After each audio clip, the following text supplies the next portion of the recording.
फातिमा की रानी माँ, प्रभु यीशु की माँ, आसरा तू ही है माँ।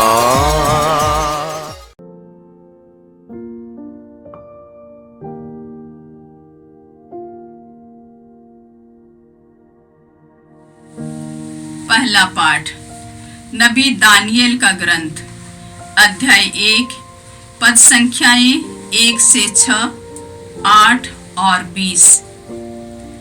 यूदा के राजा यहोयाकीम के राज्यकाल के तीसरे वर्ष बबूल के राजा नबूकदनेस्सर ने यरूशलेम आकर उसके चारों ओर डेरा डाला। प्रभु ने यूदा के राजा यहोयाकीम को और ईश्वर के मंदिर के कुछ पात्रों को नबूकदनेस्सर के हाथ जाने दिया। उसने उन्हें शिनार देश भिजवाया और पात्रों को अपने देवताओं के कोष में रखवा दिया। राजा ने खोजों के अध्यक्ष अशफनज को कुछ ऐसे इस्राएली नवयुवकों को ले आने का आदेश दिया जो राजवंशी अथवा कुलीन हो, शारीरिक दोष रहित, सुंदर, समझदार, सुशिक्षित, प्रतिभाशाली और राज दरबार में रहने योग्य हो। अशफनज ने उन्हें खलदाइयों का साहित्य और भाषा पढ़ाई। राजा ने राजकीय भोजन और अंगूरी में से उनके लिए खाने पीने का दैनिक प्रबंध किया। उन्हें 3 वर्ष का प्रशिक्षण दिया जाने वाला था और इसके बाद वे राजा की सेवा में नियुक्त किए जाने वाले थे। उनमें यदुवंशी दानियल, हनन्याह, मिशाएल और अजर्याह थे। दानियल ने निश्चय किया कि वह राजकीय भोजन और अंगूरी खा पीकर अपने को अशुद्ध नहीं करेगा और उसने खोजों के अध्यक्ष से निवेदन किया कि वह उससे उस दूषण से बचाए रखे। ईश्वर की कृपा से खोजों के अध्यक्ष दानियल के साथ अच्छा और सहानुभूतिपूर्ण व्यवहार करता था। उसने दानियल से कहा, मैं राजा अपने स्वामी से डरता हूँ। उन्होंने तुम्हारा खान पान निश्चित किया है।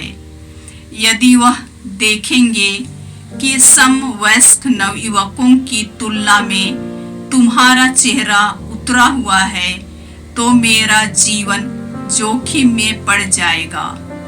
इसके बाद दानियल ने भोजन के प्रबंधक से, जिसे खोजों के अध्यक्ष ने दानियल, हनन्याह, मिशाएल और अजर्याह पर नियुक्त किया था, कहा, आप कृपया 10 दिन तक अपने सेवकों की परीक्षा लें।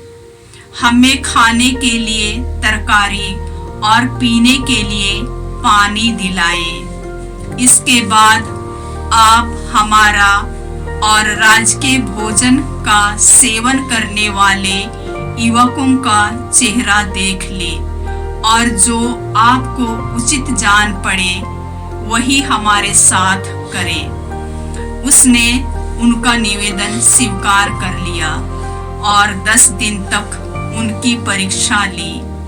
10 दिन बाद राजकीय भोजन खाने वाले युवकों की तुलना में अधिक स्वस्थ और हृष्ट-पुष्ट दिख पड़े। उस समय से प्रबंधक उनके लिए निर्धारित किया हुआ खान पान हटाकर उन्हें तरकारी देता रहा। ईश्वर ने उन चारों नवयुवकों को ज्ञान, समस्त साहित्य की जानकारी और प्रज्ञा प्रदान की। दानियल को दिव्य दृश्यों और हर प्रकार के स्वप्नों की व्याख्या करने का वरदान प्राप्त था। राजा द्वारा निर्धारित अवधि समाप्ति पर खोजों के अध्यक्ष ने नवयुवकों को नबूकदनेस्सर के सामने प्रस्तुत किया। राजा ने उनसे वार्तालाप किया और उनमें कोई भी दानियेल, हनन्याह, मिशाएल और अजारिया की बराबरी नहीं कर सका। वे राजा की सेवा में नियुक्त हो गए। जब जब राजा ने किसी समस्या पर उनसे परामर्श लिया तो उसने पाया कि समस्त राज्य के किसी भी ज्योतिषी अथवा ओझा से उनकी प्रज्ञा और विवेक 10 गुना श्रेष्ठ था। यह प्रभु की वाणी है। ईश्वर को धन्यवाद। भजन अनुवाक्य। तेरी स्तुति निरंतर होती रहे।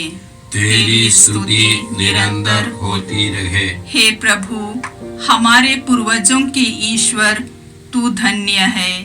तेरा महिमामय पवित्र नाम धन्य है। अनुवाक्य। तेरी स्तुति निरंतर होती रहे। तेरी स्तुति निरंतर होती रहे।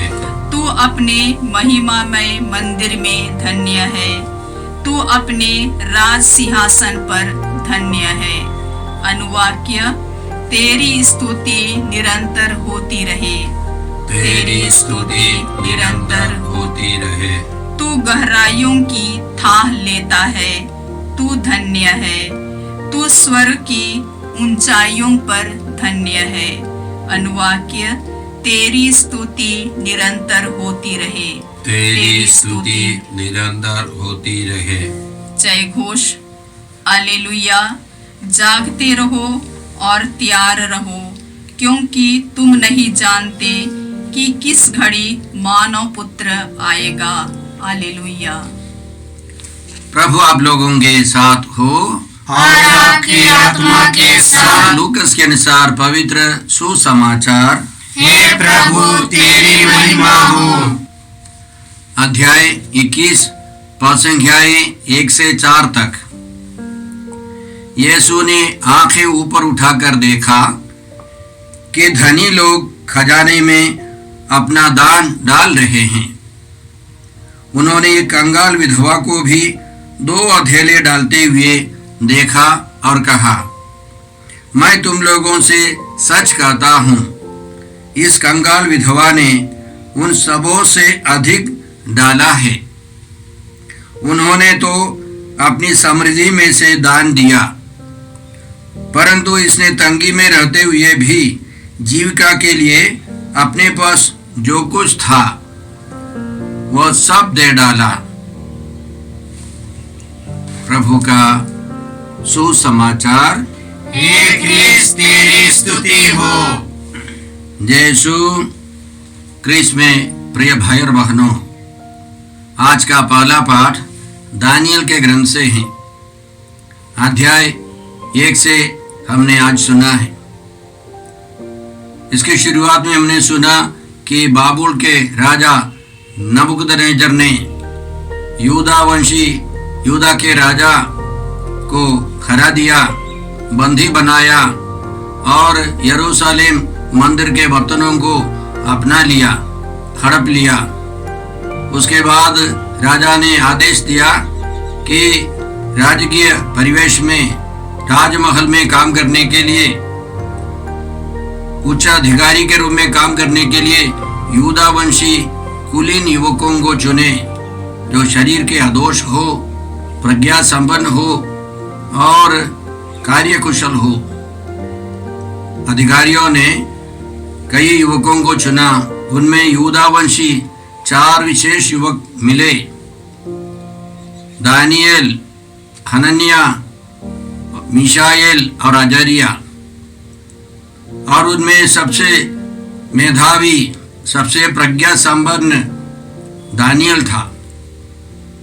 सबसे पहले उनको प्रशिक्षण दिया गया, उनके साहित्य, बाबुल के साहित्य और वहाँ की रीति रिवाज सब सिखाया। और राजा चाहता था कि ये युवक लोग सब राजकीय भोजन करे, अंगूरी पिए, लेकिन दानियल ने मना किया। दानियल ईमानदार यहूदी युवक था और उसने कहा कि हम लोग राजकीय भोजन नहीं करेंगे, मैं राजकीय भोजन और अंगूरी स्वीकार नहीं करूंगा। उसने अधिकारियों से आग्रह किया कि मैं तरकारी खाऊं, साग सब्जी खाऊं, 10 दिन के बाद मेरा जांच हो और उसके बाद यदि मैं तंदुरुस्त हूँ, उनसे अच्छा हूँ, तो उसी तरह करने दे। 10 दिन के बाद उन लोगों ने जांच की तो सबसे ज़्यादा तेज तंदुरुस्त ये 4 युवक निकले और उसके बाद उसी तरह वह सात्विक भोजन, साधारण भोजन कर प्रशिक्षण उन लोगों ने कंप्लीट किया और वे राजा के सामने प्रस्तुत किए गए। राजा ने उन युवकों से बातें की और यह निकला कि वे सब बहुत कार्यकुशल, प्रज्ञा संपन्न हैं। साथ साथ हम लोग यह भी सुनते हैं कि दानियल को स्वर्गीय ज्ञान, सपनों का मतलब समझने की कृपा सब मिली थी।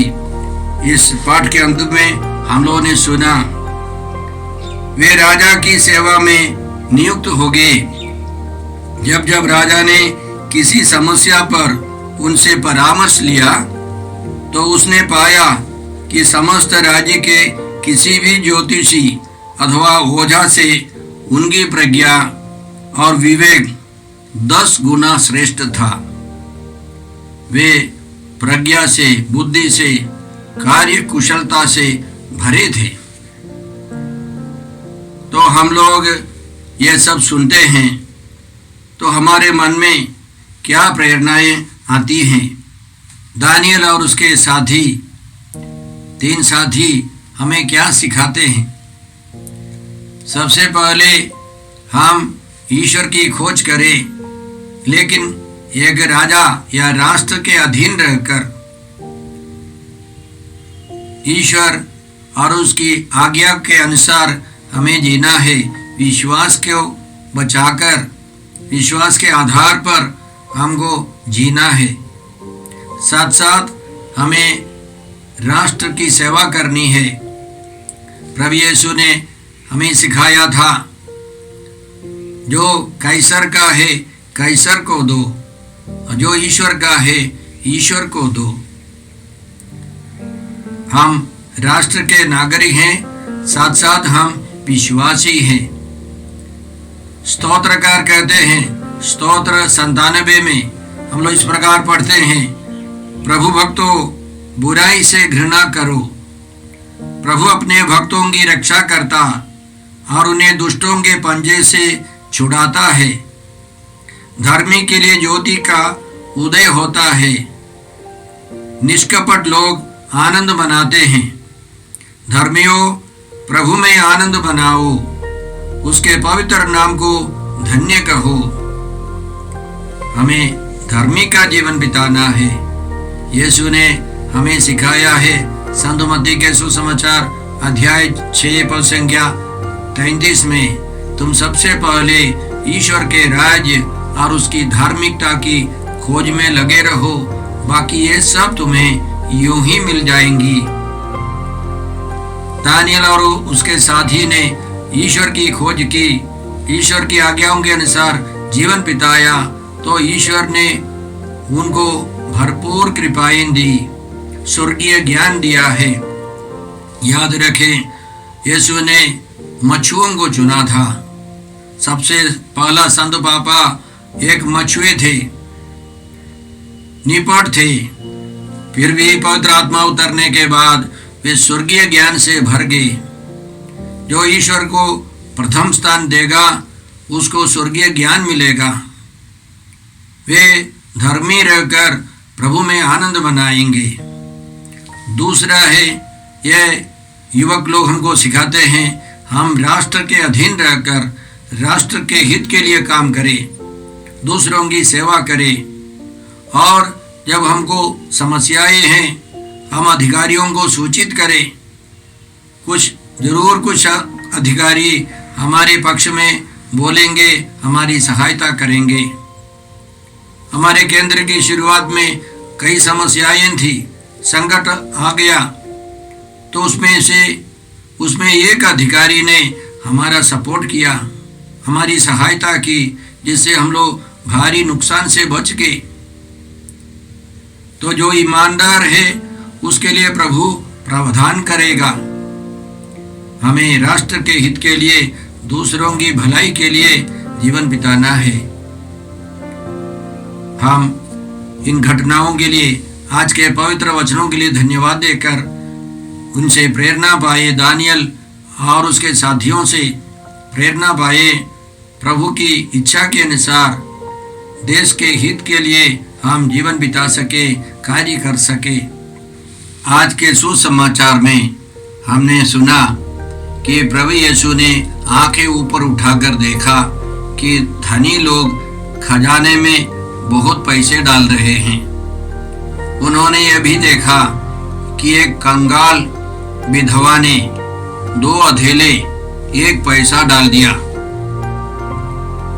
और यीशु ने लोगों को समझाया कि इस विधवा ने सबसे ज्यादा डाला है, बाकी लोगों ने दान दिया है, अपनी समृद्धि से कुछ दे दिया है, लेकिन इस विधवा के पास जो था सब दे डाला है। संत मार्कुस के सुसमाचार अध्याय 12 में यही घटना हम लोग पढ़ते हैं, और उसकी शुरुआत में हम लोग इस प्रकार पढ़ते हैं। यीशु खजाने के सामने बैठकर लोगों को उसमें सिक्के डालते हुए देख रहे थे। यीशु खजाने के सामने बैठकर लोगों को दान देते हुए देख रहे थे। तो इस छोटी घटना से बहुत बड़ी बड़ी बातें यीशु सिखाना चाहते हैं। सबसे पहले यीशु हम सबों को देखते हैं। ईश्वर हम सबों को देखता रहता है। यीशु ने संत मत्ती के सुसमाचार की शुरुआत में अध्याय 6 में यीशु ने बताया, जब तुम प्रार्थना करते हो तो अपने कमरे में जाकर द्वार बंद कर लो और एकांत में अपने पिता से प्रार्थना करो। तुम्हारा पिता जो एकांत को भी देखता है तुम्हें पुरस्कार देगा। तुम्हारा पिता जो एकांत को भी देखता है।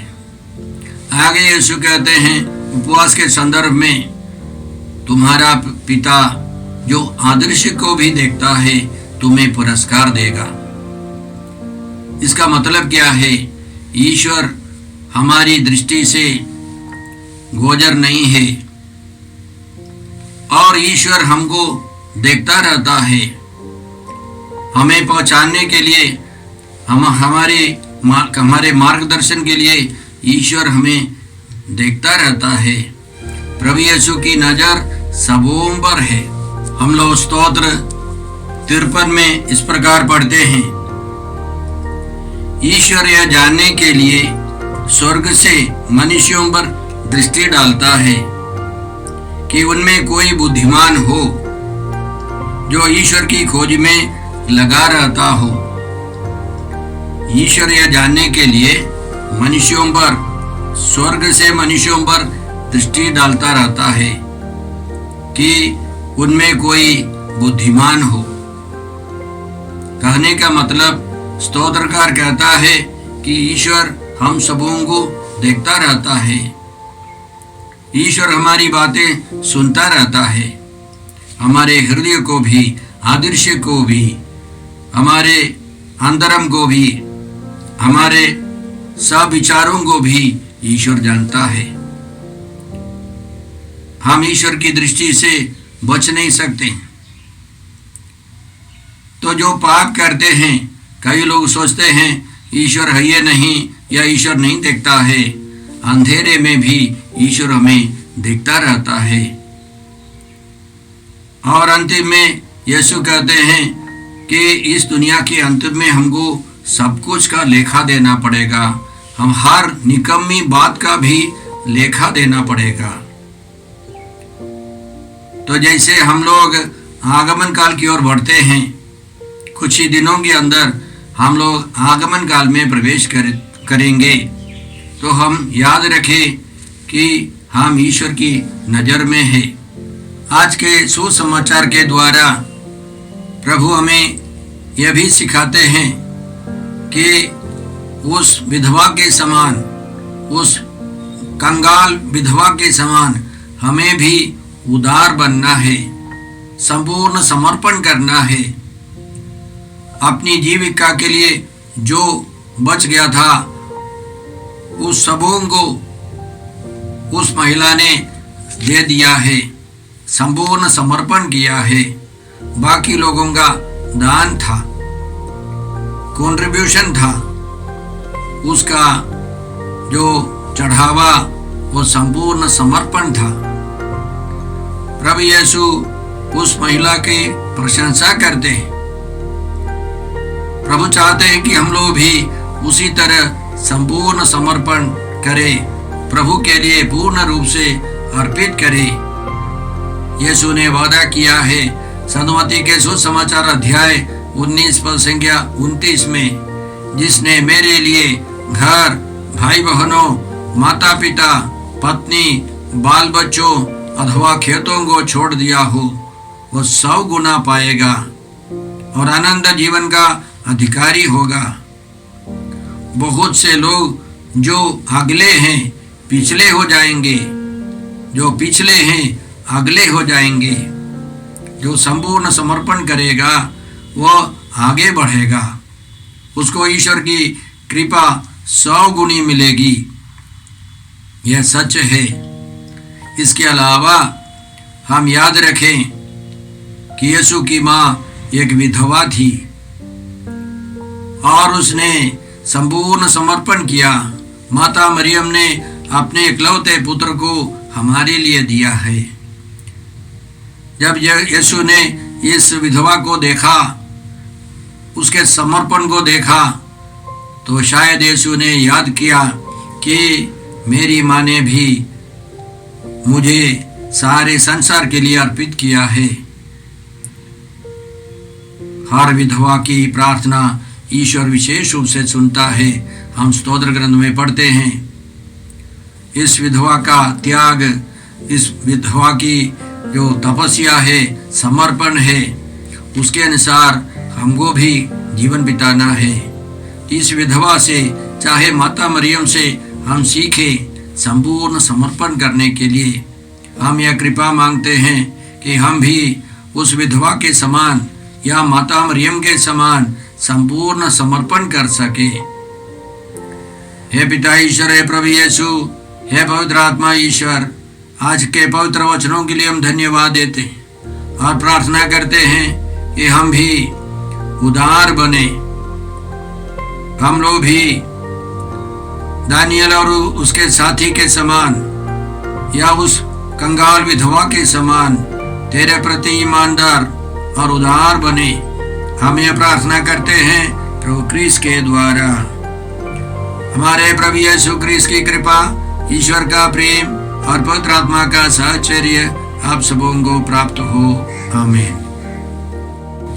यीशु क्रिस्त में प्रिय भाई और बहनों, प्रभु यीशु ने हमें आदेश दिया है संसार के कोने कोने में जाकर सारी सृष्टि को सुसमाचार सुनाओ। सुसमाचार सुनने के लिए और सुनाने के लिए एक अच्छा मौका है। आप कृपया इस चैनल का सब्सक्राइब करें, लाइक करें, शेयर करें, बेल आइकन दबाएं ताकि यहाँ की नई वीडियोस की सूचना आपको मिलती रहेगी। साथ साथ आप दूसरों को भी प्रेरणा दें इसका सब्सक्राइब करने के लिए। याद रखें, कल के मिसा के दैनिक पाठ और उस पर टिप्पणियाँ आज ही दोपहर के बाद हम लोग अपलोड करते हैं।